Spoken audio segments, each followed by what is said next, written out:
De este coloquio que forma parte de las conmemoraciones que se están haciendo para celebrar los 100 años de inaugurada la Bauhaus. Como les decía, esta es la tercera mesa de discusión del coloquio que se celebra con temas muy específicos y que reflexionan en torno a lo que no solo puede significar una escuela como esta, la Bauhaus, sino cuál puede ser la lectura que se haga de ella a 100 años y en concreto con respecto a lo que pudiera decir el arte digital sobre ella.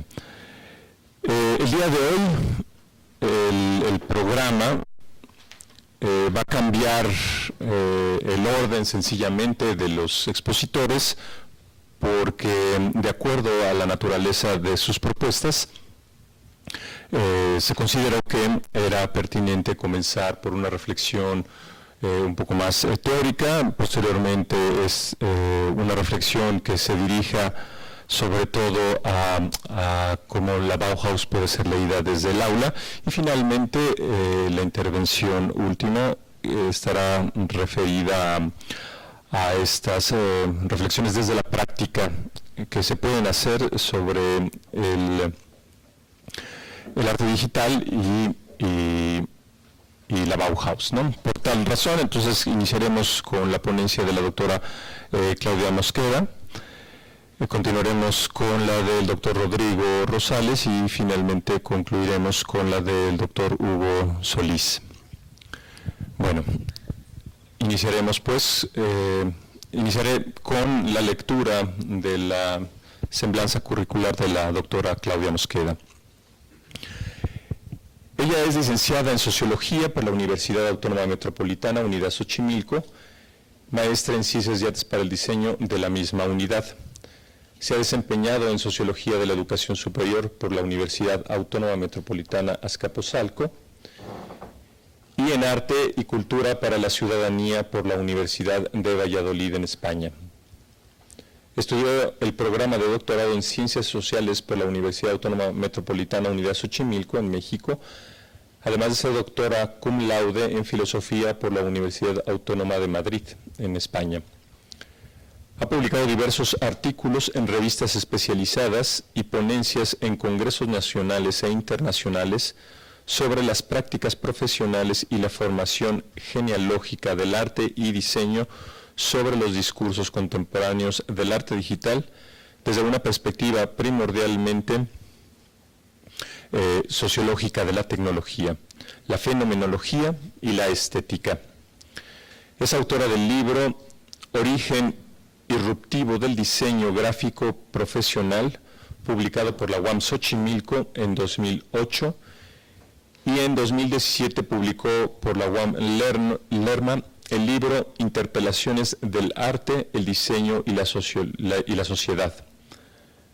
Fue profesora de asignatura en materias teóricas, históricas y filosóficas del arte y el diseño, filosofía del arte, procesos del arte y del diseño y hermenéutica de la imagen en la Universidad Nacional Autónoma de México.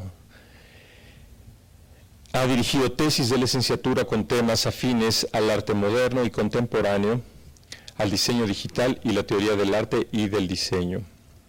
Ha participado en el programa de diseño de la Universidad Autónoma Metropolitana Unidad Coajimalpa, México, y actualmente es profesora investigadora con categoría titular C en la carrera de Arte y Comunicación Digitales de la Universidad Autónoma Metropolitana Unidad Lerma. Cabe destacar además que en la actualidad es miembro del SNI nivel 1. Bueno, pues cedo la palabra a la doctora Claudia.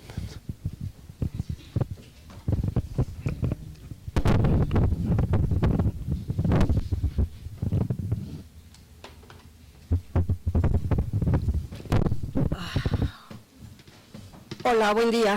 Ay, aquí hay una rendija. ¿Se escucha bien? Sí. Ya, quedó. Gracias. Sí, muchas gracias.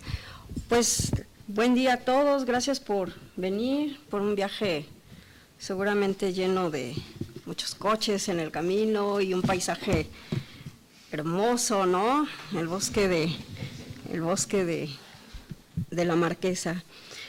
Y bueno, a los colegas que también han estado a lo largo de estos días en esta reflexión de Bauhaus sobre esta lectura que hay que hacer, quizá no como un deber, sino como una mirada que hasta los mismos alemanes se plantean y se reflexionan sobre, sí sigamos hablando de la Bauhaus, pero abandonemos ya un poco el discurso de lo todo dicho, ¿no? De lo que ya se ha dicho. Pues en este sentido esta propuesta nace como una revisión de la Bauhaus a 100 años y que además la idea es hacer esta reflexión desde lo que también pasa de manera contemporánea en las artes electrónicas y digitales, ¿no? En ese sentido, entonces, va a estar enfocada mi presentación. Es un texto que yo preparé con mucho cariño, porque yo creo que la primera vez que hablé de la Bauhaus fue muy bonito, fue quizá en el 2011, algo así. Me invitó la UNAM y el Instituto Goethe, precisamente a partir de reflexionar sobre la sociología de la educación, hacer una lectura más sociológica de la Bauhaus, y desde ahí me quedó esta mirada muy sensible a esta escuela que yo conocía, pero que no conocía tan de manera diferente como quizá ahora lo hago, bien no, porque creo que las lecturas siempre de la Bauhaus son muy complejas, son diversas, siempre tienen muchos matices, hay muchos carices en esto, y esto hace que a 100 años sigamos hablando de, ¿no? Así como hace 500 años el Bosco pintó el Jardín de las Delicias, y lo festejaron también hace en el 16, o sea, 500 años, una obra que sigue vibrando, una escuela que sigue siendo vibrante, ¿no? que sigue impactando y emocionando. Pues bueno, hay que darle una lectura diferente, ¿no? Entonces, bueno, yo les propondría, me escuchen de algún modo en términos leídos, pero también interrumpiéndome para ir haciendo quizá menos omnífera la lectura, y presentarles una serie de reflexiones que tiene que ver con cómo se suscita el espacio del salón, o de lo que nosotros a lo mejor cotidianamente solemos pensar como el salón de clase, que no es lo mismo en un salón de arte, un salón de clase como sería en la Bauhaus, y como sería incluso en la nueva Bauhaus, o en lo que algunos llaman la nueva Bauhaus, que en realidad no es nueva, es una Bauhaus que realmente nunca ha dejado de producir, solo que le quitamos la mirada, y ahora que hablamos 100 años después otra vez de ella, nos damos cuenta que está más viva que nunca, ¿no? Entonces, bueno, en este sentido propondría leerles el texto y, pues sin más preámbulo, empezaría, ¿no? Este trabajo lo he titulado así: Del taller al estudio digital, consideraciones sobre el aula creativa, y entonces procedo a leer.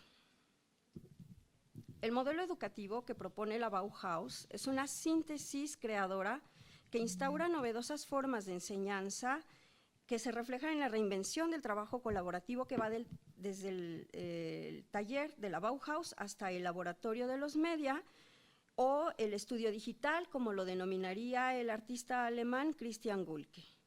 Las contribuciones de la Bauhaus han logrado trascender históricamente el trabajo creativo. El taller de la Bauhaus, el laboratorio o los estudios digitales no son un proyecto muerto, por el contrario, están más vivos que nunca, y no porque estén cumpliendo 100 años, sino por la singularidad del que la propuesta ha logrado traspasar todos los esquemas sabidos y pensados de creación artística, social, cultural, industrial, de diseño o de cualquier otra naturaleza creativa. La Bauhaus es un monumento vivo, como diría Dilthey. Bueno, Dilthey no habló de la Bauhaus, pero sí se refirió a la historia, a los textos, a las obras de arte en general como espíritus siempre vivos.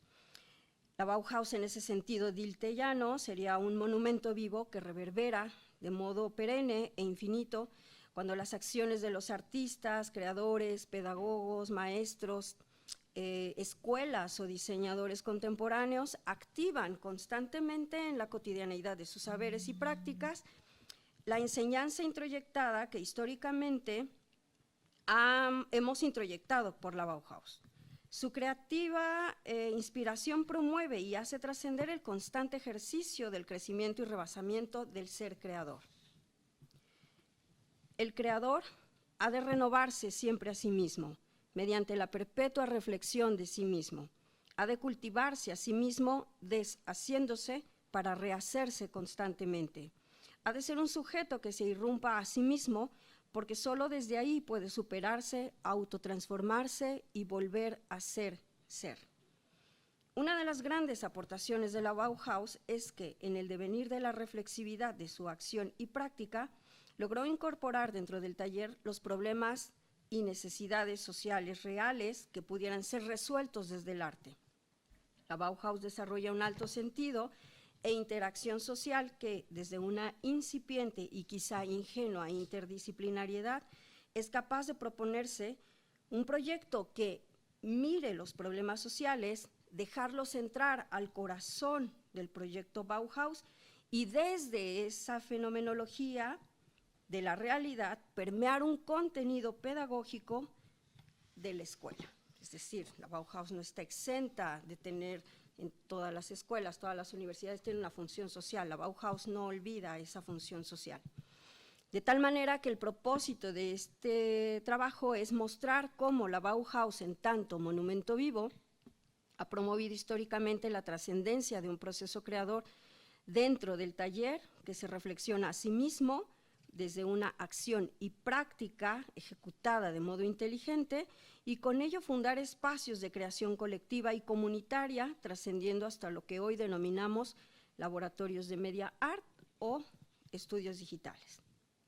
Para desarrollar entonces estas ideas, propondría de una manera muy concreta revisar primero las características o rasgos de la idea del taller, en específico la perspectiva multidisciplinaria y colectiva del taller en la Bauhaus, después el taller de esta trascendencia del taller al laboratorio como una mirada mucho más reflexiva en términos epistemológicos, partiendo desde la sociología del conocimiento, con Barry Barnes y con Cetina Nord, dos sociólogos del conocimiento, bueno, sociólogo y socióloga del conocimiento, y finalmente defendería las contribuciones del taller de la Bauhaus que hacen los propios alemanes, incluso desde algunos colectivos de artistas hackers contemporáneos en Holanda. Empiezo entonces con los rasgos históricos del taller. Lo que van a ir mirando es solamente ilustrativo, es una serie de imágenes que refieren a los talleres en la Bauhaus, de manera más que discutir con la imagen, es nada más ejemplificar. Bueno, reflexionar en voz alta las contribuciones de la Bauhaus en el contexto de la producción del arte digital implica revisar el proyecto pedagógico que emprenden los artistas como formadores de otras sensibilidades. El artista como educador es quien domina la materia de estudio y las estrategias para saber conducir las instrucciones de estas. En ese sentido, el salón de clases no debería de ser un espacio convencional, sino un espacio desde el que se produce incesante vida en la creación.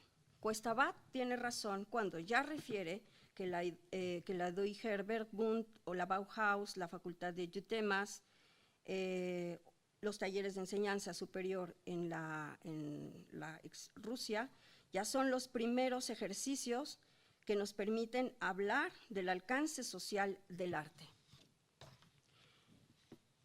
Históricamente, el taller artístico ha sido un espacio fundamental para la creación individual. Bueno, lo sabemos, ¿no? Porque los artistas generalmente trabajaban de manera individual en su estudio o en su taller,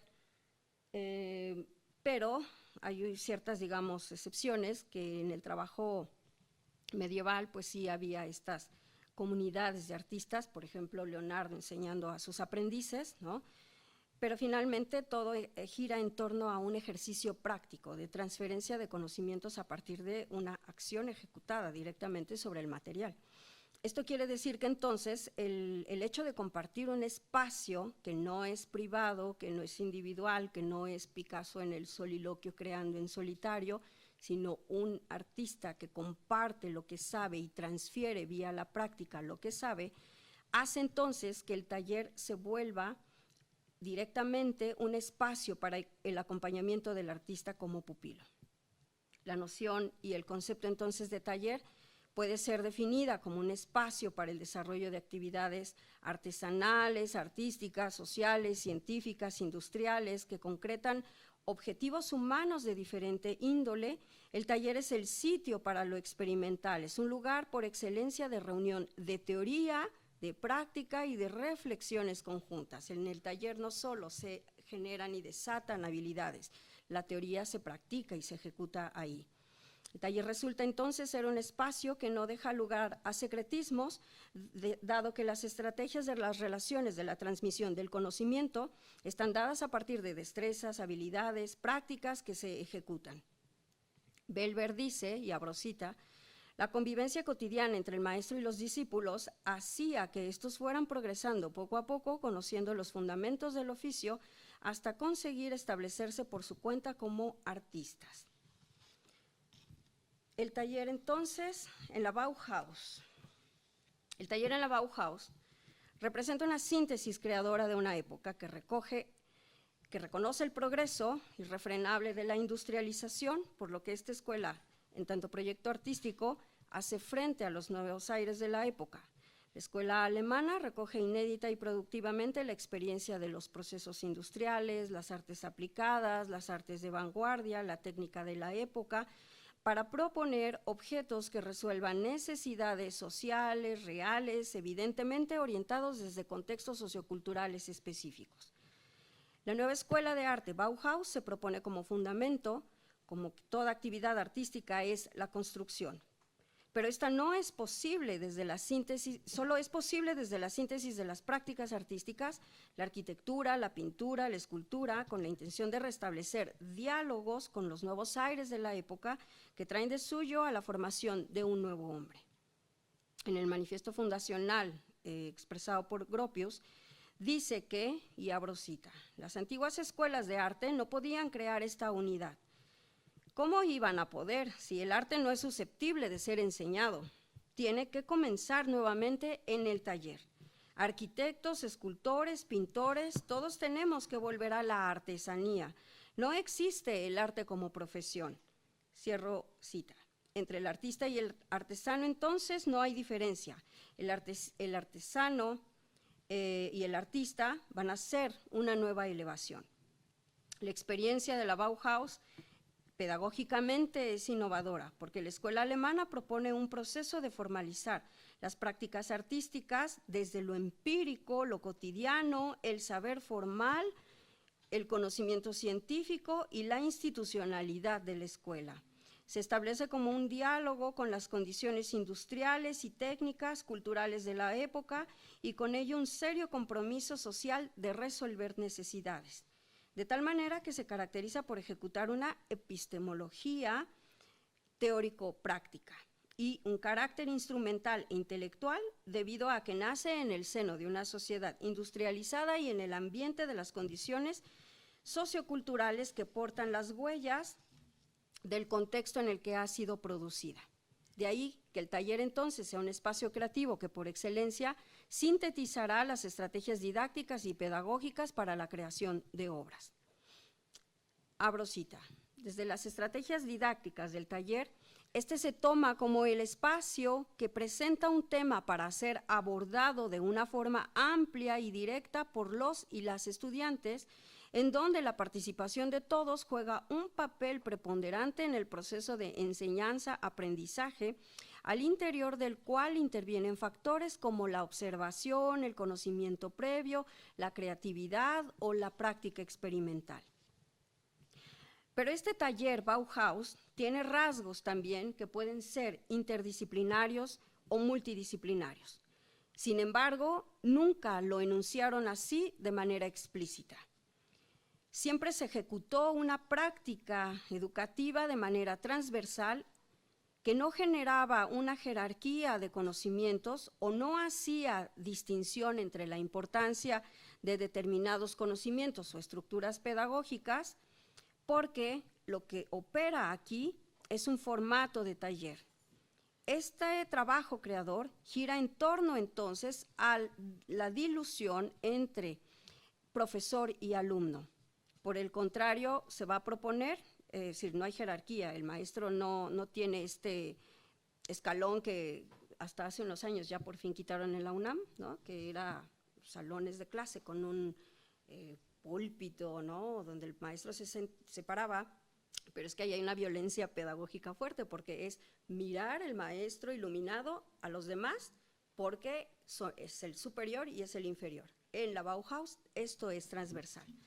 Esto atraviesa, no hay jerarquía porque lo que tenemos en realidad es proponer al maestro, al Meister, a los obreros especializados, al Facharbeiter, que es el obrero especializado, y al aprendiz, que no es un alumno, sino es el Lehrling. De tal suerte que el modo de enseñanza que nace del carácter experimental dentro del taller artesanal va a estar contenido en planes y programas. Nosotros solemos suponer que en la Bauhaus solo era un ejercicio de hacer y hacer y hacer, pero la verdad es que también ejecutaban una serie de conocimientos teóricos científicos. Sí es cierto que el carácter técnico estaba centrado en los oficios, fundamentalmente en el taller, pero también es cierto que estas habilidades que se generan ahí tienen el conocimiento práctico para poder ejecutar y desarrollar una serie de habilidades y aprendizajes técnicos sin olvidar la teoría.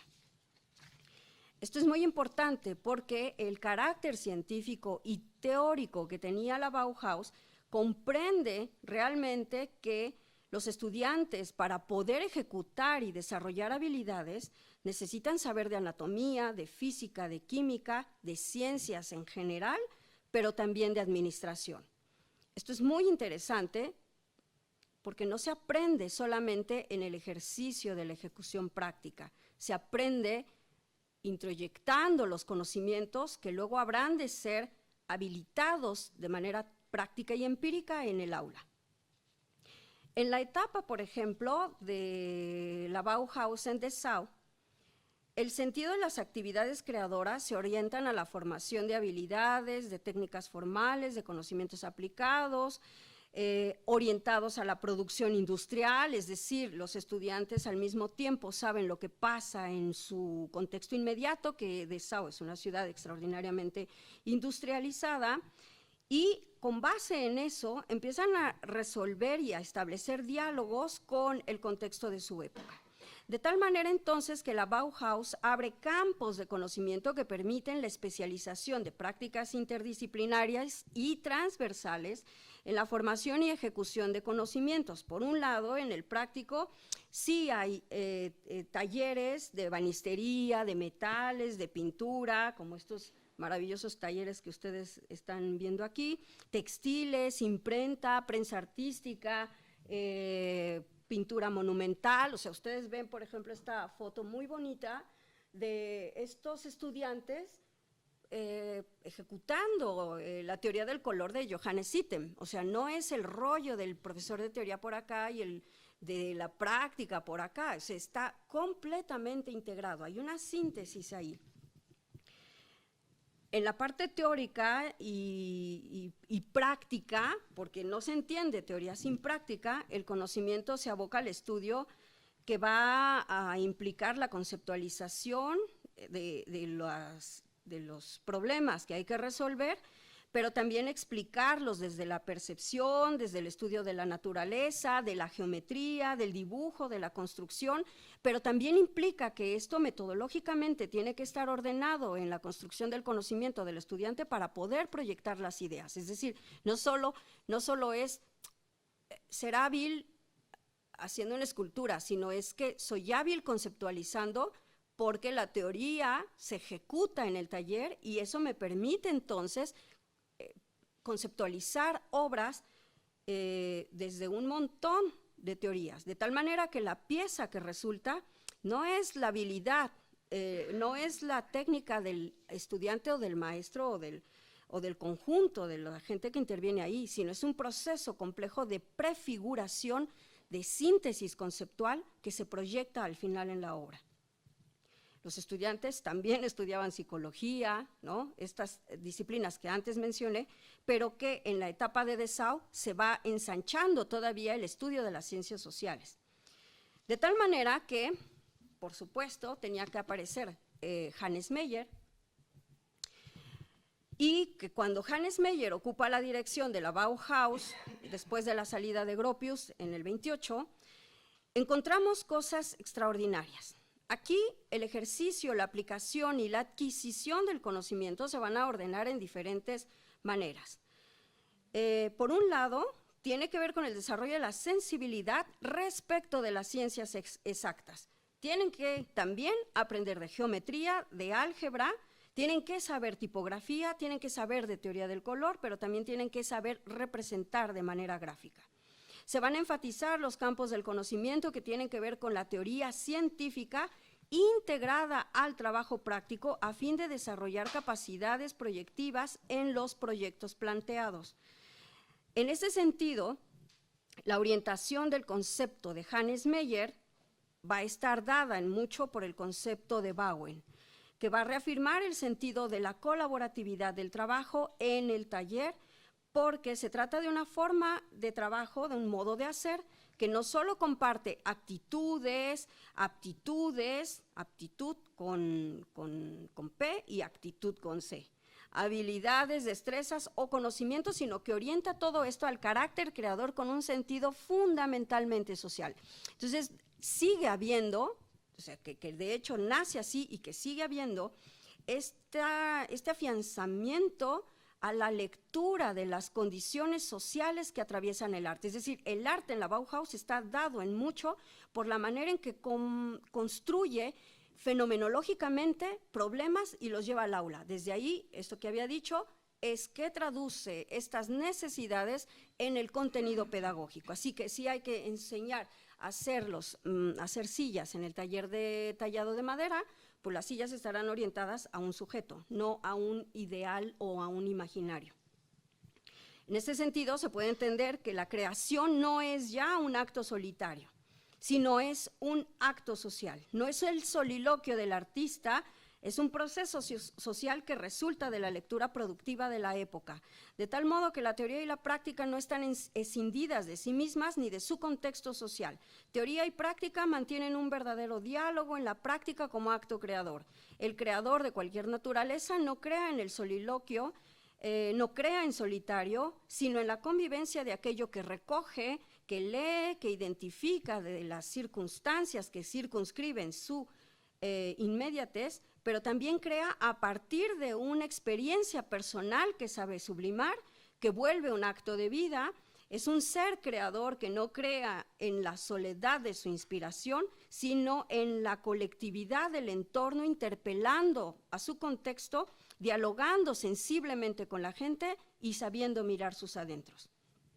El concepto del taller, entonces, en la Bauhaus, es una experiencia pedagógica inaugural que se funda a partir de la transversalidad de un método que le da sentido y concepto al taller como espacio creador.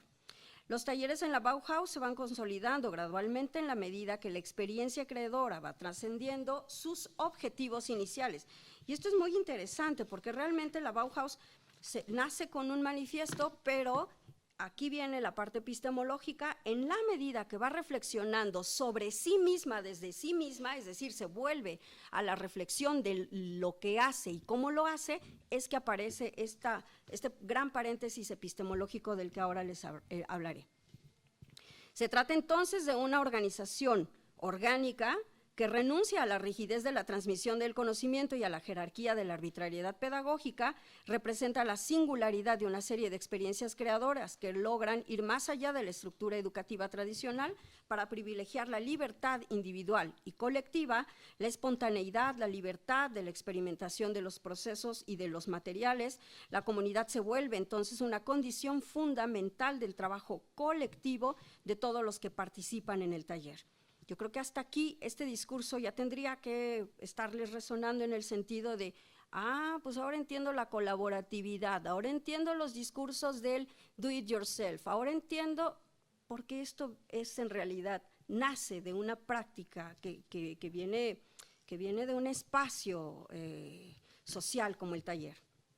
Decía Gropius, el arte, no se enseña, no se puede enseñar. Está muy bien eso, ¿no? Está subvirtiendo, o sea, crea una escuela que luego se vuelve negadora de prácticas es que realmente desmantela cosas para luego rehacer. Y no se puede enseñar. Tiene razón, no puede alguien decirme, ni Kandinsky pudo hacerlo, a ver, ¿cómo hago una línea? ¿Cómo? Pues no, él mismo reflexionó. Punto, línea, plano, es una reflexión de su misma práctica. Volverse a sí mismo, ¿no? A revisar qué pasa con su propia manera de no poder transmitir cómo pinta o cómo hace lo que hace, ¿no? En este sentido, entonces, el arte se vive y se practica, y es desde este reino que se comprende como un saber práctico que es posible decirlo o argumentarlo desde lo que el teórico de la educación, Donald Schoen, denomina una epistemología práctica. Nosotros solemos pensar que el arte no produce conocimientos y evidentemente no los produce desde el discurso de la ciencia, de las ciencias fácticas o de las ciencias sociales, pero sí produce otra forma y otro orden de conocimientos. Esto se le llama epistemología práctica. En la Bauhaus ya se instaura una práctica artística reflexiva que se desata primordialmente en los talleres, orientados como un saber aplicado a la resolución de problemas y el desarrollo de habilidades y actitudes que los artistas en formación requieren para ejercitarlas en su campo de acción y ejecutarlas en la cotidianeidad de su práctica. La epistemología práctica se caracteriza por ser un espacio altamente creativo. Puede ser un taller, puede ser un laboratorio, porque se fundamenta en un saber aplicado y reflexivo. Cuando decimos reflexivo, quiere decir que el artista o cualquier creador que está sometido al trabajo cotidiano y compartido como es un taller, siempre existe una revisión de lo que hago y cómo lo hago. Es decir, de algún modo es epistemológico porque hay una revisión de la ejecución, de la habilidad. En palabras de Schoen, esto es, abro cita, el uso de una teoría y de una técnica para resolver problemas específicos debería venir más tarde, cuando el estudiante ha aprendido ciencia. Primero, porque no puede aprender habilidades de aplicación hasta que no haya aprendido el conocimiento aplicable, y segundo, porque las habilidades son un tipo ambiguo y secundario de conocimiento, es decir, las habilidades derivan de la introyección y del verdadero aprendizaje del conocimiento teórico. Cuando un profesional experimenta muchas variaciones en un pequeño número de tipos de casos, es decir, practica su práctica. Desarrolla un repertorio de expectativas, imágenes, técnicas, aprende a buscar y a cómo responder a lo que se encuentra, en la medida en que su práctica es estable en el sentido de lo que aportan los mismos tipos de casos, se hace menos y menos objeto. Obviamente de sorpresa, porque en la sorpresa va aprendiendo o sabiendo resolver la sorpresa, aprende a generar y desarrollar carácter, habilidades, pero también un conocimiento mucho más ensanchado. Su saber desde la práctica tiende a hacerse cada vez más tácito, espontáneo, automático, confiriéndole de este modo a él y a sus clientes los beneficios de la especialización. Cierro cita. Aquí entonces encontramos parte de lo que esta epistemología de la práctica reflexiva de Donald Schoen, se presenta en la Bauhaus como un resultado de un arte práctico que se reflexiona a sí mismo. La sustitución de aulas por talleres y de los talleres por laboratorios y de incluso la inclusión de los estudios digitales reflejan un ordenamiento de lo que hoy llamamos práctica reflexiva. Los laboratorios entonces van a ser también formas de trabajo colectivo que van a fortalecer lo individual, van a exaltar, esta es una cosa muy bonita, esta es una experimentación en el taller, todavía un poco primitiva si quieren, pero ya muy avanzado a su tiempo, digo primitiva en nuestra lectura, de cómo este pianista Ludwig Hirschfeld y Kunst Schweda logran hacer juegos de luz con reflectores. Este era otro taller, o sea, no solo era como las cuestiones mecánicas, ¿no? Ejecutando el piano mientras van haciendo una serie de vínculos con las luces, el estudio de la luz desde la física, pero también desde lo sonoro, ¿no? Que no se parece a los experimentos sonoros, por ejemplo, del futurismo, ¿no? Bueno, ese era un paréntesis. En este sentido, entonces, los laboratorios traen ya la herencia de los talleres de la Bauhaus.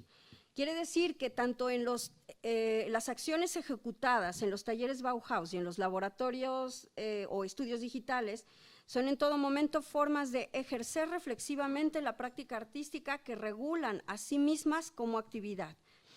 Hay una epistemología, entonces, práctica que desde Donald Schoen es esta producción del conocimiento como una acción inteligente. Y acción inteligente se refiere a las formas procedimentales que los alumnos ejecutan de un modo reflexivo para resolver problemas específicos. Es decir, es inteligente porque me pienso a mí mismo cómo lo hago, cómo lo resuelvo, cómo lo ejecuto, y en la reflexividad de mi práctica hago de un conocimiento que podría ser muy empírico, la elevo a una acción, a una transformación de mi propio hacer.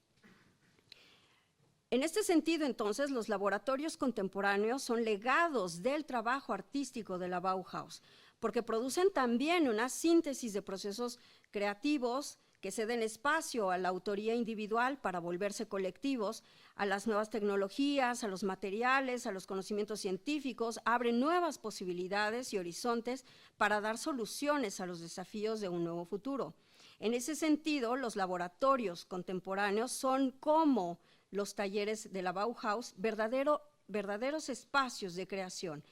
Son el ámbito o son los espacios donde los estudiantes desarrollan prototipos de productos aptos para ser producidos en masa o para la industria. Es la era de un comienzo, de una nueva forma de producción artística y creadora, el símbolo de un nuevo modo de ver el mundo, de hacer el mundo, de ejecutar el mundo, con un nuevo eco en el desarrollo y en la evolución de lo que hoy conocemos como los famosos Media Lab. Un modelo que fusiona la práctica experimental con las tecnologías digitales, las ciencias, los materiales y el trabajo comunitario disciplinario. Así que los artistas digitales del siglo XXI no son nietos, de algún modo, herederos de las enseñanzas de esta escuela alemana, pero también reivindican de algún modo la sensualidad del arte bauhausiano, que está en la reflexividad y en la constancia de su práctica, enmarcada en una configuración sociocultural a la que aún siguen respondiendo. En este sentido, entonces, hablar de laboratorio como heredero de la Bauhaus, de algún modo, se vuelve parte de esta práctica reflexiva a la que asiste como un proceso de reconfiguración permanente, constante, haciendo que la transmutación de los talleres se difumine frente a la vorágine de los nuevos cambios. Entonces, ¿por qué de repente deja de haber talleres para hablar de laboratorios? Pues también tiene que ver con un contexto cambia y que ocurre después de la Segunda Guerra Mundial. Los laboratorios en la década de los 60 son espacios de creación experimental que por excelencia se van a concentrar y revitalizar en la relación arte, ciencia, tecnología.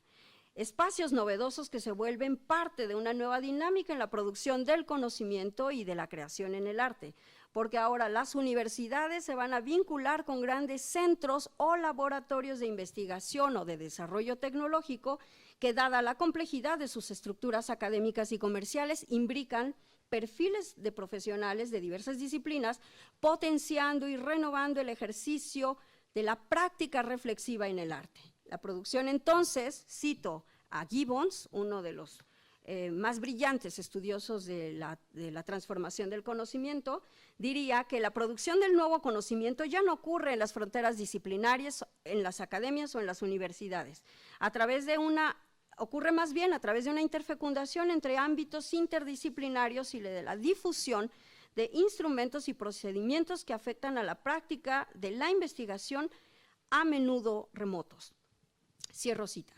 Los laboratorios entonces son espacios que en buena medida desarrollan grandes avances de innovación científica y tecnológica, y como parte de esta nueva producción del conocimiento, Gibbons se refiere entonces a que este trabajo, de algún modo científico y tecnológico, no va a ser diferente, la de los laboratorios de arte, no va a ser diferente a la de los laboratorios científicos, que generalmente asociamos laboratorio con el espacio del científico con bata blanca en el siglo XIX, creando en la universidad, pero ahora el laboratorio sale de la universidad para vincularse con grandes empresas. En este sentido, y hay que tener en cuenta que los talleres en la Bauhaus transitan como formas de trabajo experimental en los laboratorios tecnológicos, y en esta idea entonces, el laboratorio, así como definimos al taller, habría que decir que este es un espacio de acumulación local de instrumentos, dispositivos, dentro de un espacio de trabajo compuesto por mobiliarios llenos de sustancias materiales o creadas, y entonces parecería que la naturaleza no se encuentra en el laboratorio, a menos que sea definida desde el principio como un producto de trabajo científico. Si existe un principio que parezca gobernar la acción en el laboratorio, es la preocupación de los científicos de hacer que las cosas pasen y por tanto funcionen. Esto lo dice Nork Cetina. De tal manera entonces que los laboratorios de ciencia y tecnología toman una fuerza importante en la segunda mitad del siglo XX, porque sus modos de producción del conocimiento, que ya no están solo en las universidades, se vinculan con empresas, con centros de tecnología, como en el caso de los 60 podía ser en IBM o en Xerox PARC, y en estos entornos tecnológicos potencian las inversiones de nuevos desarrollos, financiando a grupos de jóvenes inquietos creativos que residen dentro de las grandes compañías o universidades a desarrollar tecnología. El trabajo, por ejemplo, de estos japoneses que ustedes conocen, el Computer Technic Group, es de algún modo un ejemplo, porque lo que aquí encontramos, en este caso muy específico, es el intercambio, ¿no? Gente financiada por IBM para que desarrollen, y luego eso permite entonces hacer una formalización de las innovaciones, pero utilizando cerebros universitarios, ¿no? La perversión del capitalismo.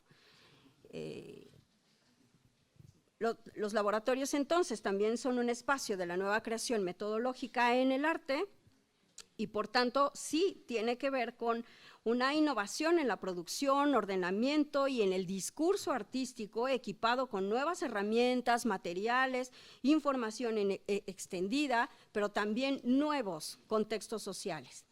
El término laboratorio, cito, ya no sería exclusivo de los centros científicos o de la universidad, presentándose bajo una enorme variedad y densidad de proyectos y textos no exentos a imprecisiones.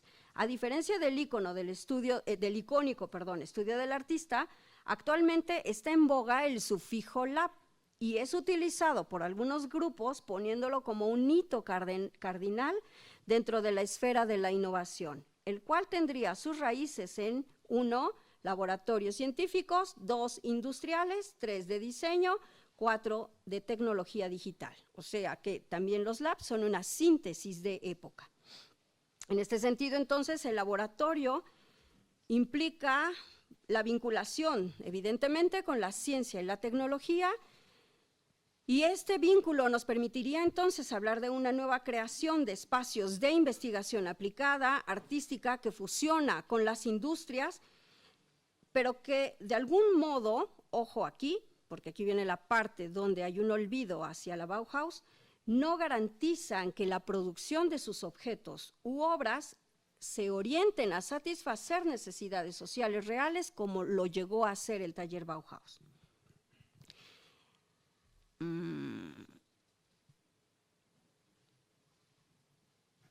Bueno,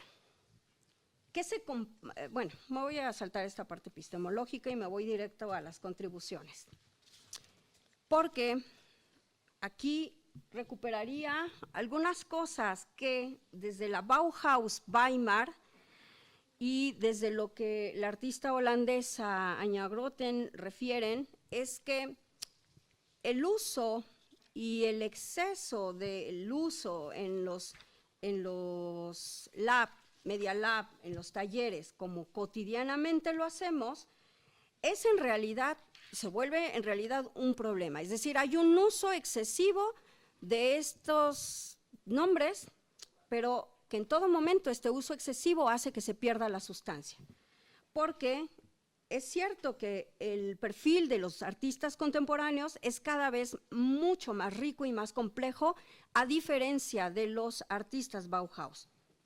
¿En qué sentido? Y esto tiene que ver con esta defensa.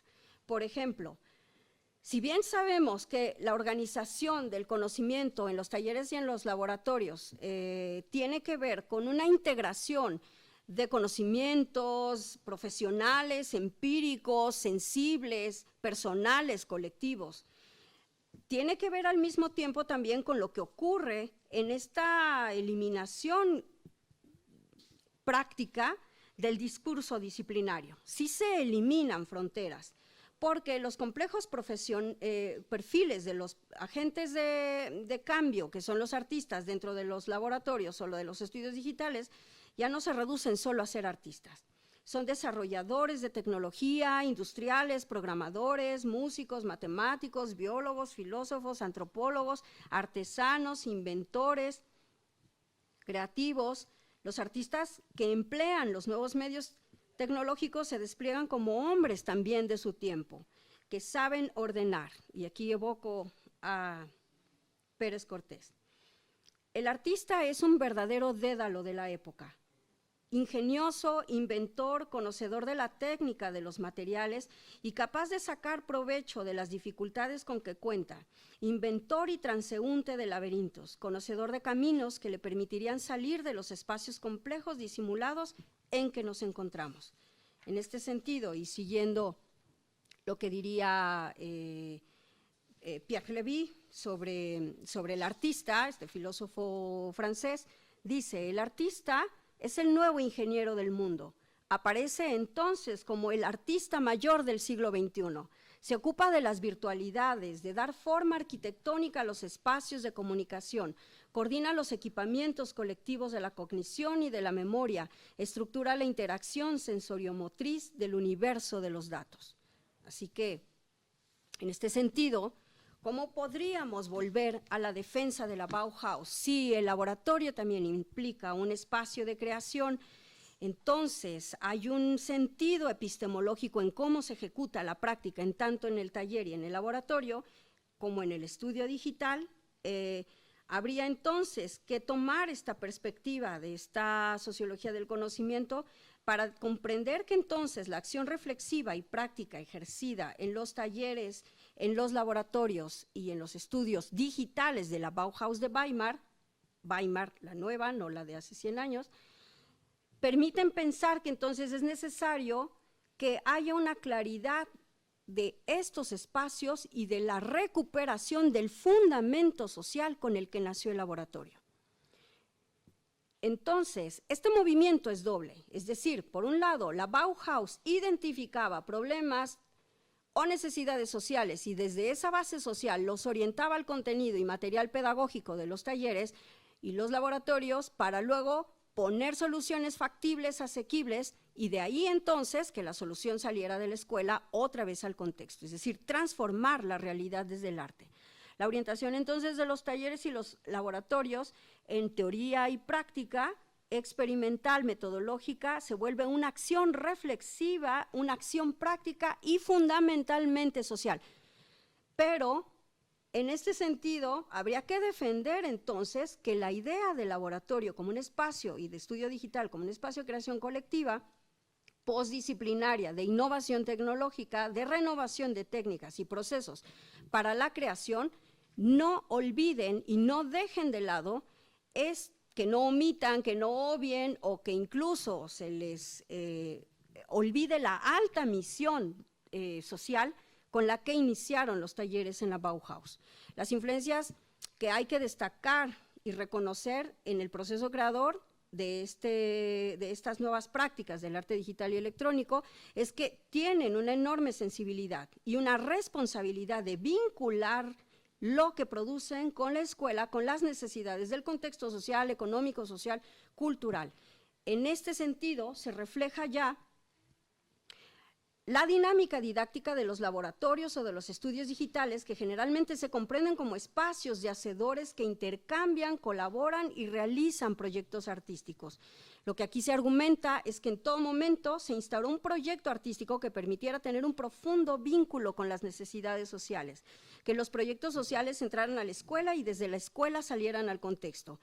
Esta es la lógica que habría que reflexionar sobre la importancia de estos espacios de creación y de colaboración con la intención de revitalizar la reflexividad de su práctica, para que no sean vistos únicamente como espacios cotidianos de hacedores, sino que se dejen seducir por el rico diálogo e interacción social que operó en la Bauhaus y con el contexto social de su época. En este sentido, Anya Grotten, de artista y diseñadora holandesa, se pregunta, ¿por qué en estos días todo tiene que ser un laboratorio?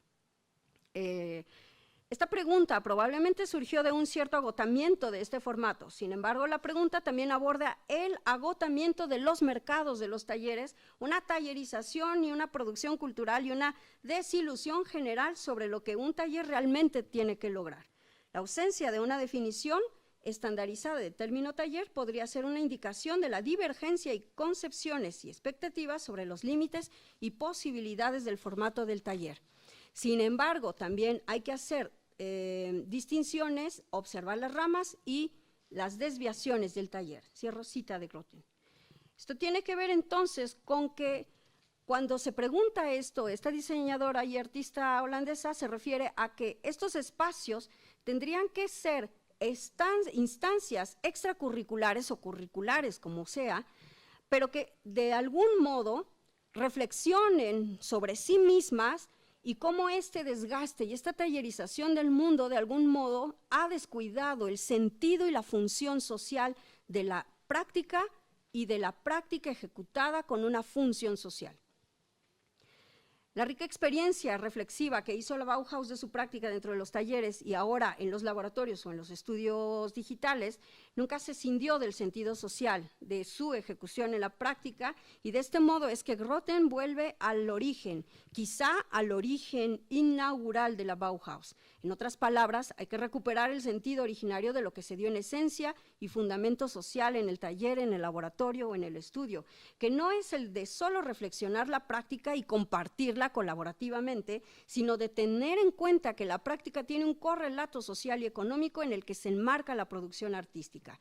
Los talleres, estudios o laboratorios electrónicos o digitales mantienen no solo la alta misión de reflexionar la práctica, compartirla, construirla colaborativamente, sino que ahora hay que enfatizar en el encuentro del sentido y la responsabilidad social de estos espacios frente a la alta misión heredada por la escuela alemana.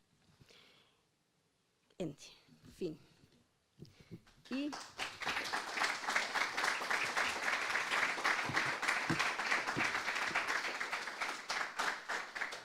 nada más, muchas gracias. Nada más para cerrar, estos son equipos de trabajo transdisciplinario de la Bauhaus, con este artista diseñador que es Christian Golke, que es el que tiene la flecha inflable amarilla, y que en realidad es la Bauhaus de Weimar.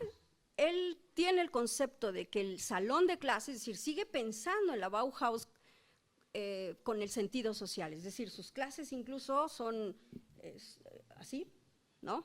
O sea, es un espacio amplio que se parece todo menos a un salón de clase, ¿no? Todos pensando y reflexionando sobre los conceptos, pero que al mismo tiempo se vuelven hacedores.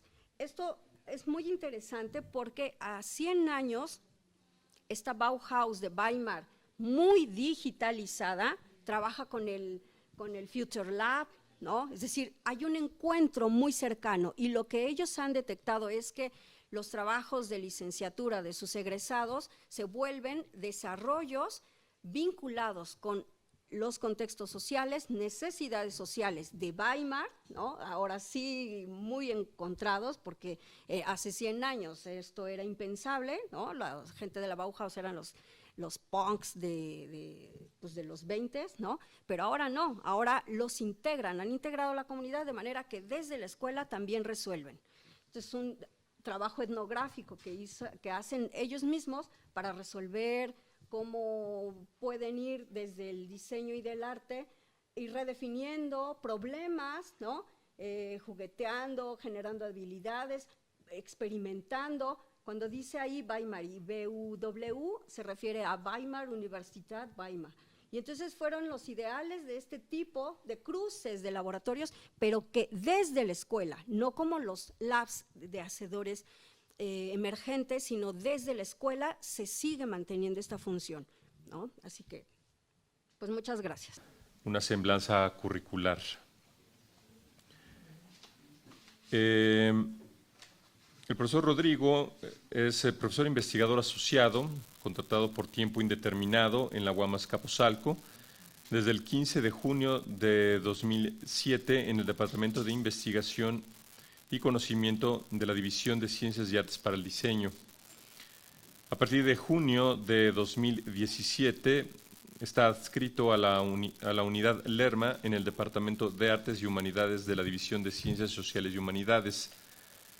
Estudió la licenciatura en Ciencias de la Comunicación en la Facultad de Ciencias Políticas y Sociales de la Universidad Nacional Autónoma de México, titulado con la tesis Internet y Comunicación, propuesta de página electrónica para los alumnos del SUA, de la Facultad de Ciencias Políticas y Sociales en la UNAM. Es maestro en Ciencias y Artes para el Diseño por la Universidad Autónoma Metropolitana, Unidad Xochimilco, titulado con la tesis Diseño y Difusión, Modelo Sistémico de Comunicación de la Investigación y su relación con las TICs en la División de Ciencias y Artes para el Diseño de la UAM Xochimilco. Estudió el doctorado en Ciencias Políticas y Sociales con orientación en Ciencias de la Comunicación en la Facultad de Ciencias Políticas y Sociales de la Universidad Nacional Autónoma de México, titulado con la tesis Divulgación científica en Internet, imagen sistémica de la gestión de residuos sólidos urbanos del Distrito Federal. Tiene experiencia profesional en el campo del diseño gráfico y del diseño industrial en diversas empresas del país pertenecientes al sector privado. Le interesa la simbiosis entre arte, comunicación, diseño y ciencia como una forma de apropiación del conocimiento. Sus publicaciones recientes son Visualization of Climate Change in Internet, de la Universidad Caldas, Colombia, 2017, Trazos coordinados para un diseño, TIC, en Legado de Arquitectura y Diseño número 12, de la UAM, 2017. Modelo holográfico de diseño en modelos clave para el diseñador ante los escenarios de cambio, UAM Azcapotzalco 2016.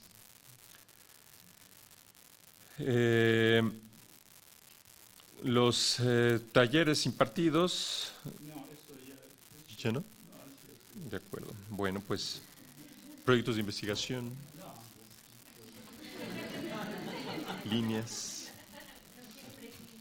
Bueno, pues entonces cedo la palabra al doctor Rodrigo. Sí, gracias, Aarón. Gracias. Bueno, pues, pues antes que nada, gracias a todos ustedes por estar aquí, a todas, ¿no? Porque representa un esfuerzo como estudiantes, ¿no? Aunque,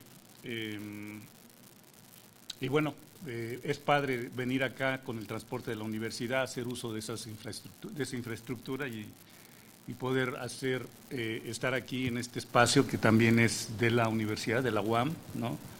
Entonces, bueno, de eso se trata este trabajo académico, ¿no? Son 40 minutos lo que yo tengo, es mucho tiempo, a mí se me hace mucho tiempo, ¿no? Saben algunos de ustedes o muchos de ustedes, ya los he tenido como alumnos, alumnas. A mí no me gusta hablar mucho, ¿no? Me gusta leer mucho, pero no me gusta hablar mucho, ¿no? Entonces, procuro con mis ejercicios pedagógicos de que ustedes participen, que hablen, ¿no? Pero bueno, pues me toca estar de este lado del escritorio, entonces vamos a empezar. El tema se titula así, Traslaciones de la Bauhaus en la enseñanza del arte digital en México. Ya de por sí, ¿no? Ya ven que yo les insisto en que hay que tener, bueno, no solamente yo, ¿no? Es parte de los protocolos de investigación de la UAM o de cualquier institución educativa media, superior, posgrado, desde luego, el que se cumpla con un cuerpo teórico, ¿no? Antecedentes, un cuerpo teórico, un aparato metodológico, ¿no? O una ruta metodológica, más correcto, un análisis de resultados y después las conclusiones, su bibliografía, ¿no? Entonces, esta presentación tiene esta secuencia. Yo estuve buscando un marco teórico apropiado para estos 100 años de festejo de memoria de la Bauhaus. Encontré a este señor que se llama Vasily Kandinsky, que ya lo mencionó Claudia. Es un libro clásico, es de las primeras, no es de las primeras, pero podría hablarse de una teoría incipiente sobre el arte, ¿no? Punto y línea sobre el plano, ¿no? Entonces yo los invito a que lo revisen. Es muy fácil lectura, ¿no? Y de repente cae en lo metafísico, pero ¿cómo no caer en lo metafísico si ustedes, pues supongo que varios de ustedes escogieron la carrera porque tienen una sensibilidad de cómo explicarla desde la racionalidad, ¿no?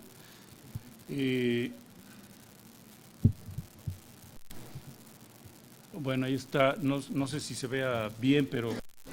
Bueno, este es un dibujo de Kandinsky, ¿no? Él se va a la raíz de la expresión artística y dice, bueno, es que todo empieza así, todo empieza en la mente, pero tenemos que de ahí sacarlo, ¿no? Externarlo y empezamos con lo esencial, que es un punto y una línea, ¿no? Punto y línea, ¿no? Y a partir de eso él estructura, ¿no? Empieza aquí a jugar con su cerebro y escribe este libro, otro más, ¿no? Que es más espiritual todavía. Y bueno, sobre esto es la teoría, es nuestro marco teórico, ¿no? El punto que vamos a considerarlo, ¿no? Es un poquito de imaginación, un poco de pensamiento abstracto o de imaginación. El punto es la Bauhaus, ¿sí? O sea, lo que vemos, ¿no? Es esas tensiones del universo, de la cultura, que se concretan que en un punto, en la Bauhaus, ¿no? La Bauhaus, Escuela de la Construcción, representa un momento único en la historia pues de las vanguardias del arte, ¿no? No sé cómo llamarlo, ¿no? Del diseño, ¿no? O de esa conjunción, ¿no? Pues tenemos que darle forma, ¿no? Entonces la presentación tiene estos 3 subtítulos: figura fondo, forma función y medio o forma medio, ¿sí? Bien, entonces acá está la primera. Voy a ir más rápido, si no, no voy a acabar. Fíjense acá, qué bonito lo escribe Kandinsky, ¿no? ¿Cuál es el propósito de la teoría? ¿No? Encontrar lo vivo, ¿sí? Volver perceptible su pulsación, establecer las leyes de la vida, ¿no? A partir de eso, ¿no? A partir de que tú encuentras lo vivo, que es lo que nos identifica, ¿no? O sea, el Señor ya no está muerto, ¿no? Pero nosotros seguimos palpitando, ¿no? ¿Hacia dónde nos vamos? ¿No? Bueno, cada quien va a elegir su camino, impulsado por esa tensión entre el entorno, el medio y su formación como futuros profesionistas, para ponerlo muy en corto, ¿no? Entonces acá, nuevamente el círculo, ¿no? Esa se llama, es una obra pintada por él en 23, y es esa, destacar ese momento de balance entre el espíritu y la razón, ¿no? Un artista es eso, es espíritu y razón, ¿no? Y yo, por más que reviso, yo noto, cada vez es más claro en mí, ¿no? El artista como sujeto que logra conjuntar estas cualidades y las traduce en objetos, en artefactos, ¿sí? Este es el dibujo original, el diagrama original de la Bauhaus y su modelo pedagógico, ¿no? Su malla curricular, ¿no? Está en alemán, bueno, pues ahí en el centro es el Bau, ¿no? Que es la construcción, ¿no? O sea, en lo exterior, en el Vorlehr, ¿no? O Vorlehr, ¿no? Más o menos ahí estoy empezando con mi alemán. Encontramos los cursos preliminares, ¿no? Y en la periferia, bueno, de manera más clara, vénganse ahorita en la otra, miren, acá está más claro, ¿no? Fíjense ustedes cómo lo que estaba antes de los talleres que nos acaba de explicar la doctora Claudia es la pintura, ¿no? O sea, la esencia de la escuela de la Bauhaus, el fundamento más bien creativo estuvo en la pintura, ¿no? Y ahí quedan las preguntas, ¿no? Y bueno, ¿y qué pasa con la pintura y el arte digital, ¿no? Y después los talleres, pasadas a un nivel más especializado, con los talleres que ya explicó con mucho detalle, con mucha suficiencia Claudia, los talleres de vidrio, ¿no? Color, piedra, metal, madera, ¿no?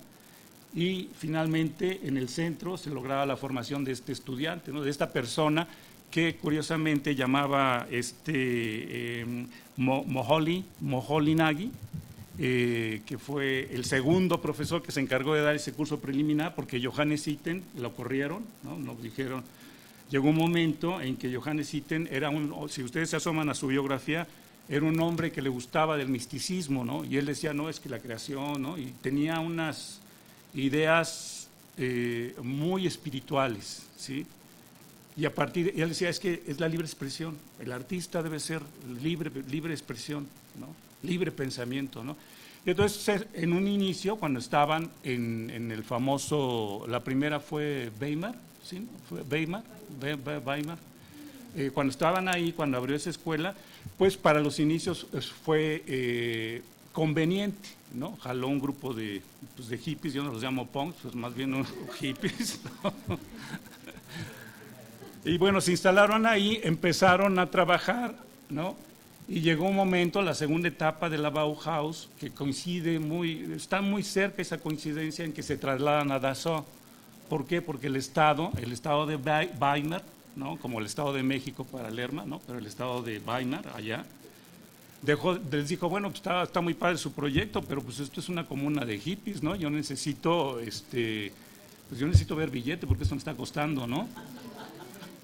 Y entonces fue uno de los motivos porque Walter Gropius, que era el arquitecto fundador, les dijo, bueno, ok, sabes que Johannes, están muy padres tus ideas, pero necesitamos lana, ¿no?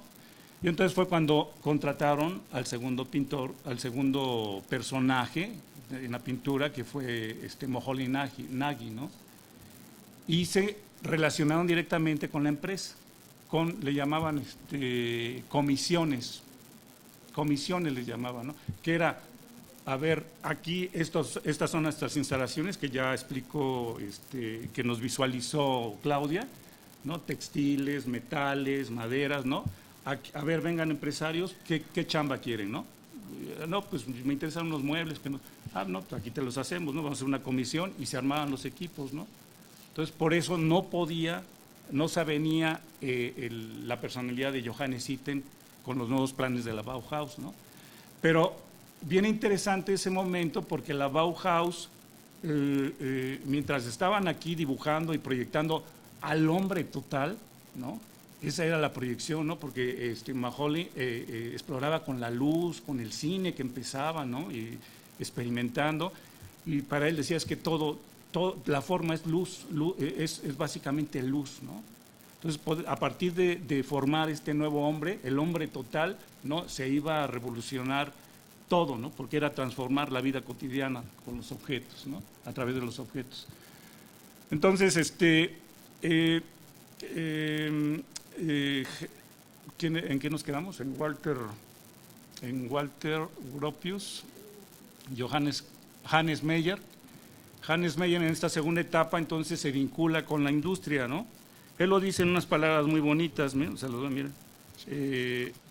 Bueno, entonces el principio creador, ¿no? Es de los opuestos, intuición, método, subjetividad, reconocimiento objetivo, ¿no? Pero también es diseño, arte, ¿no? Eso es muy, muy importante y creo que es una parte que no mencionó Claudia, pero es esa conjunción, es el núcleo, ¿no? Es el Big Bang, diseño y arte. Una de las cualidades explosivas, ¿no? O sea, potencial, había una tensión ahí acumulada, era que los arquitectos, hay que darle el lugar a los arquitectos, su lugar en la historia, lograron conjuntar artesanos con artistas en esa nueva episteme, ¿no? La información, el diseño, ¿sí? El diseño, ¿no? Entonces, bueno, ya nos vamos a… les decía las palabras, ¿no? Bueno, hay unas palabras muy bonitas aquí. Aquí decía, fíjense, decía Johannes, el maestro Itten recientemente pronunció que uno debe decidir si producir trabajo personal e individual en completa oposición al mundo comercial externo o buscar un entendimiento con la industria, ¿no? Entonces vean ustedes cómo estas palabras de Johannes Itten fue prácticamente, bueno, ya me voy porque yo aquí no sirve mi trabajo. Y curiosamente, en ese momento hay que recordar que Alemania había perdido la Primera Guerra Mundial, ¿no? ¿Y qué pasó con la economía? ¿Qué pasó con esa infraestructura fabril de Alemania? No se destruyó, no, eso fue en la Segunda Guerra Mundial, ¿no? Pero en la Primera Guerra Mundial se destruyeron las vías en las trincheras, ¿sí? Pero toda esa infraestructura fabril quedó prácticamente abandonada, ¿no? Y la clase empresarial entonces lo que necesitaba era pues reencauzar esa capacidad, ese potencial productivo a la sociedad, pero estaba, ¿no? Con los tratados de Versalles, estaba completamente estrangulada la economía alemana, ¿no? Entonces, en ese momento surge la figura de Hitler y Hitler dice, nosotros vamos a abrir los mercados nuevamente a través de las armas, ¿no? Y enfocó toda la producción fabril a una economía completamente de guerra, ¿no? Ahí está el punto de ruptura entre la Bauhaus y los nazis, ¿no? O sea, era insostenible, ¿no? Y luego, en su tercer periodo, que se van a Berlín, ¿no? Imagínense ustedes la capital, ¿no? Y el nazismo y Nietzsche, todos esos señores, ¿no? Y la Bauhaus, los arquitectos toman el poder por completo, ¿no? de la Bauhaus, de la escuela, y dicen, pues ahora nosotros vamos a transformar completamente a la sociedad, ¿no? Ah, sí, espérate, ¿no? O sea, aquí, te da en otro lugar, ¿no? Allá en Chicago, ¿no? Donde se fue la diáspora aparte, ¿no? Que explicaría los inicios de la escuela de diseño con los estadounidenses, y en otras partes, y también se vinieron aquí a México, ¿no? El arquitecto Hannes Meyer vino aquí a México, estuvo trabajando con los talleres de la gráfica popular, estuvo con Juan O'Gorman, por ejemplo, con Clara Porset, ¿no? Una cubana que posteriormente iba a ser de gran influencia en la Escuela de Diseño Industrial en la UNAM, ¿no? ¿Sí? Y entonces llegan los nazis, cierran la escuela y surgen y bueno, la historia que ya sabemos de la Segunda Guerra Mundial, ¿no? Ya se queda incendiada Europa. ¿Y qué sucede aquí en México? ¿No? Vamos a dar un salto en el tiempo, ¿no? Porque ¿qué sucede? Que la Ibero empieza, ustedes sabrán que la Ibero fue la primera universidad donde se estudiaba diseño industrial, primero de forma como técnico, especialista, y después ya salió como licenciatura, ¿no? Pero fue en la Ibero. Y al ratito le siguió la UAM, la Autónoma Metropolitana, ¿no? Abrieron la carrera de diseño industrial, diseño gráfico, la división de ciencias sociales y humanidades, precisamente. El primer rector de la UAM, saben que fue un arquitecto, ¿no? El arquitecto Pedro Ramírez Vázquez, ¿no? Entonces dejó su huella, ¿sí? Dejaron su huella, su sello. En su momento, fíjense, yo estuve estudiando diseño industrial en los 80s, en la UAM Xochimilco, si mal no recuerdo, pero en ese entonces en diseño industrial eran los talleres más avanzados de toda Latinoamérica, eran la mejor infraestructura que había en Latinoamérica, en ese entonces, ¿no? ¿Y ahora qué se sabe de ello? ¿No?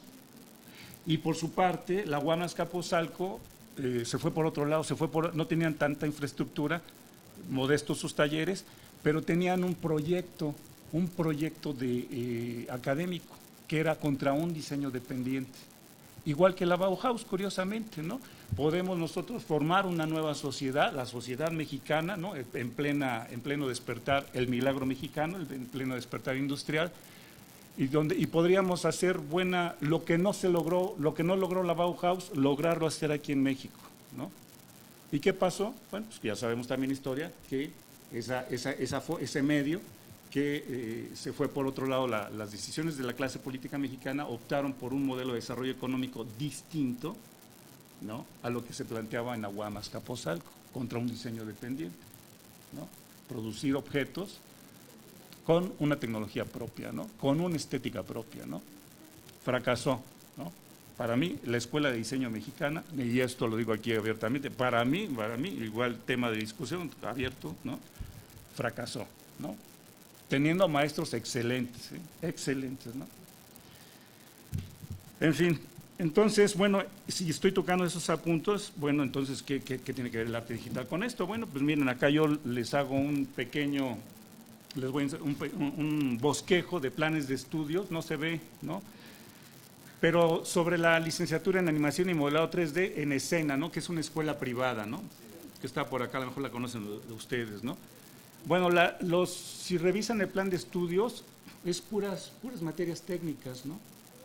Puras materias técnicas, ¿no? Son 3, 4 años, octavo, séptimo, octavo, noveno cuatrimestre, son 9 cuatrimestres con puras materias técnicas, ¿no? Y tenemos ahí, por ejemplo,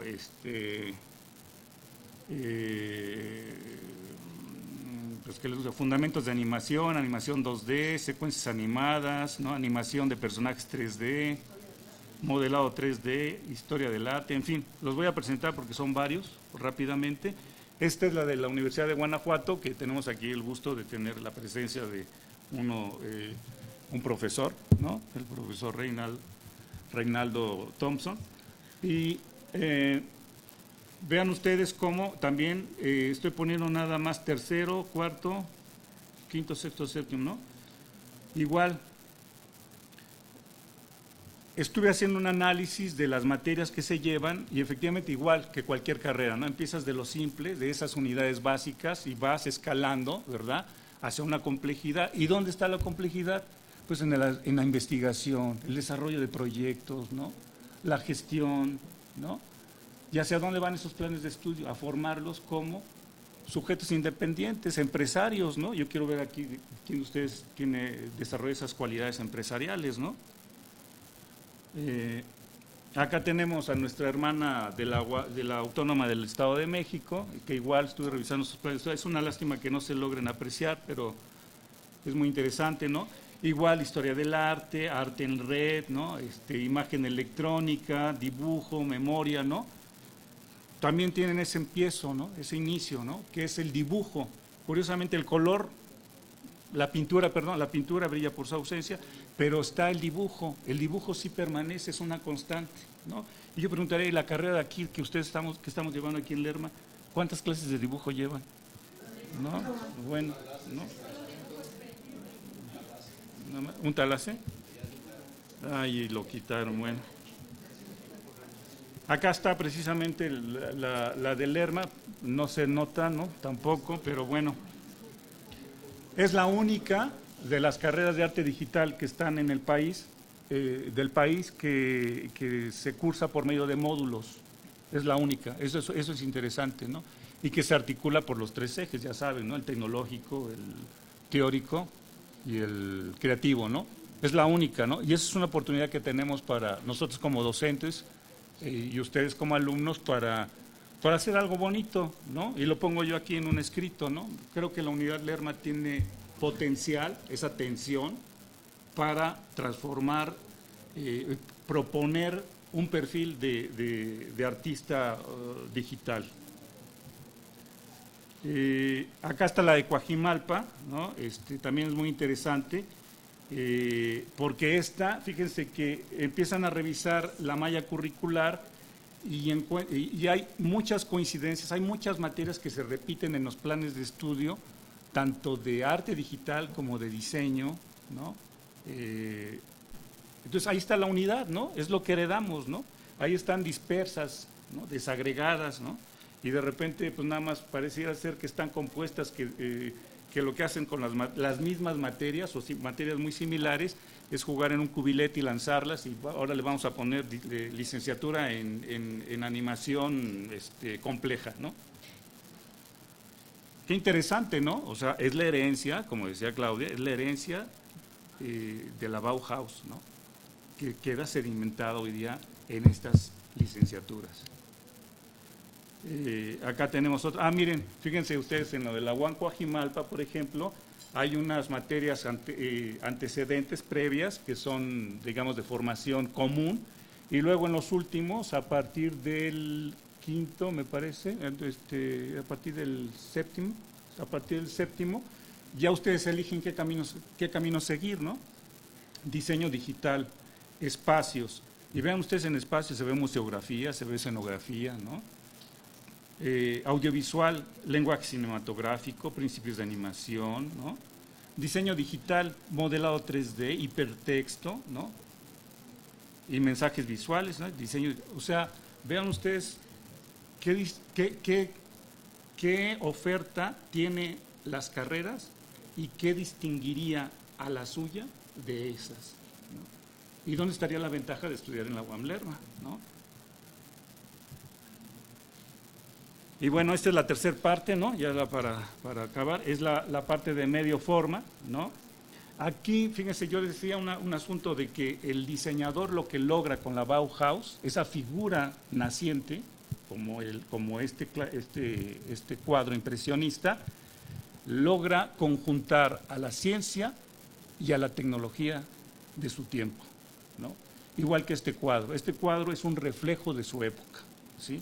Representa a través de estas pinceladas sentimentales, ¿no? El impresionismo de Claude Monet, el paisaje del puerto de Le Havre, ¿no? En Francia, ¿no? Uno de los principales puertos continentales de allá de Europa, ¿no?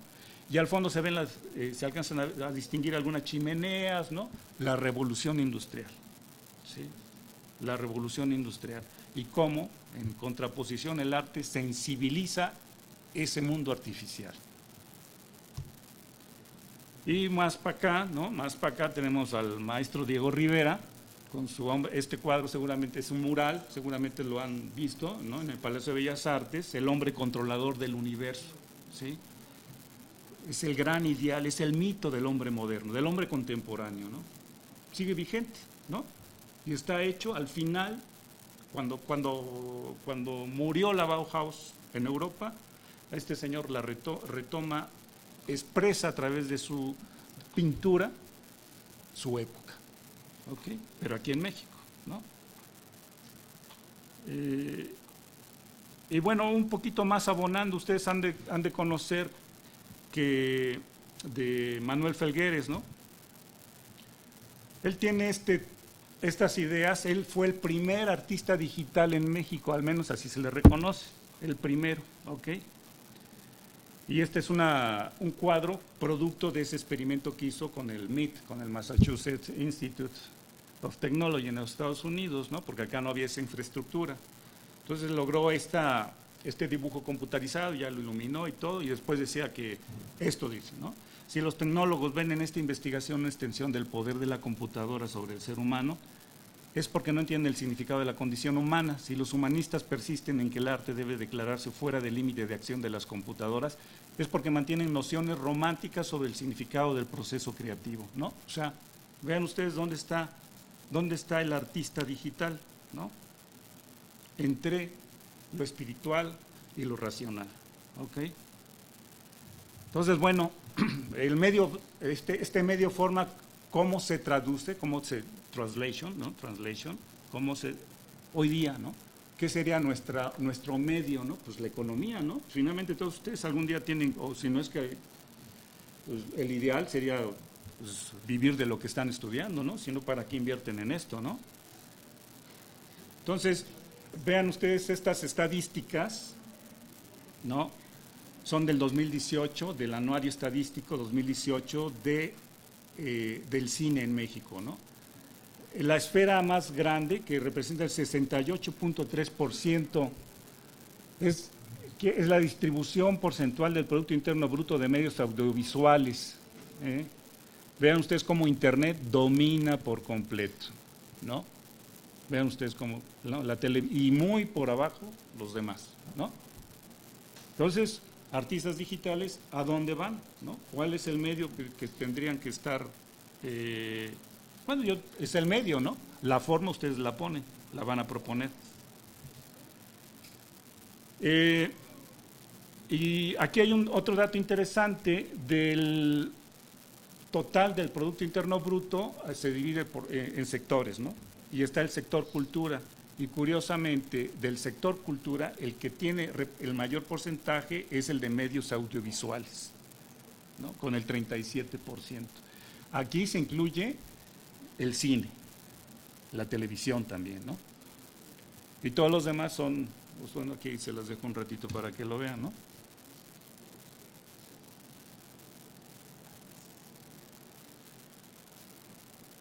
Acá. Bueno, ahí está también la idea. Y ya yo terminaría con preguntas más que nada sobre lo...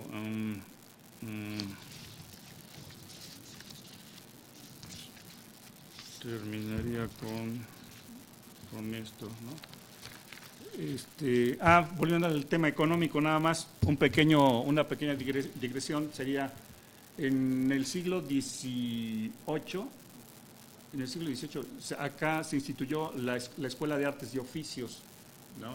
En el siglo XIX, perdón, en el siglo XIX se instituyó la Escuela de Artes y Oficios, y no con la intención de rivalizar con otras economías, sino con el propósito de darles conocimientos para la vida, a la gente más necesitada de este país, ¿no?